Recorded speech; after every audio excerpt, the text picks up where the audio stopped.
2016 में काफ़ी अच्छे रिजल्ट्स आए हैं। क्राइम जो है और लॉ एंड ऑर्डर सिचुएशन सब कंट्रोल में था। 95,124 केस जो हैं रजिस्टर किए गए हैं पिछले साल आईपीसी के अंदर, जिसके अंदर murder for gain, murder, rioting, hurt cases, burglaries, ordinary theft कम हुई है। उसके साथ में डेकॉइटीज, रॉबरीज और काउंटरफीट करेंसी के केसेस बढ़े हैं। चेन स्नैचिंग जो हैं वो काफ़ी कम हुई हैं पिछले साल के मुकाबले में।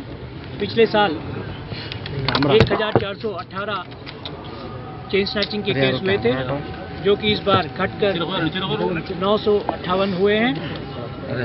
प्रॉपर्टी रिकवरी जो है पिछले साल की तरीके से ऑलमोस्ट बराबर है। पिछले साल जो थी 54.96% थी, इस बार 54.72% है।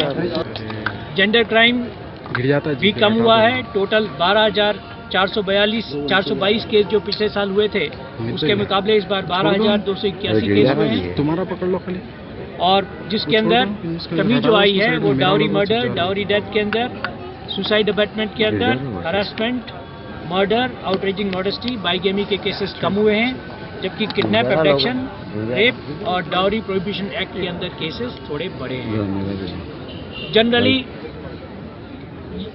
जो है लॉ एंड ऑर्डर का जहाँ तक सवाल है, सारे जितने फेस्टिवल्स थे, कृष्णा पुष्करम थे और जितना भी मतलब